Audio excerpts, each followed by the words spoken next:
శ్రీమాత్రే నమః. చూడండి, వాము జంతికలకి ఇది సేరుబియ్యం పిండి అండి. కడిగి ఆరబెట్టి మరపట్టించానండి. వాము వేస్తున్నాను. చూడండి, వాము వేసాను. కొంచెం కొద్దిగా సాల్ట్ వేసుకున్నానండి. ఇలా కలుపుకున్నాను. కొంచెం శనగపిండి వేసి మరపట్టించానండి.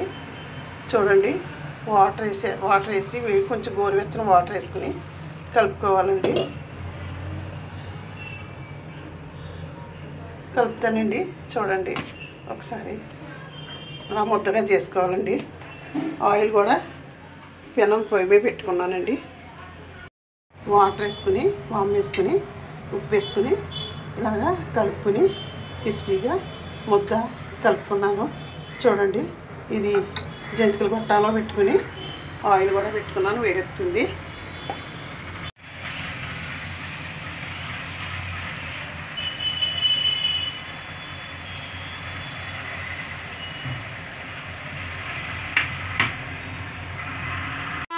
కేజీ బియ్యం జంతికలు ఇలా అయ్యాయి. చూడండి, నవ్వేయి. ఒకసారి పెనంలో కూడా లాస్ట్ జంతిక ఉంది, పైన తీసేస్తున్నాను.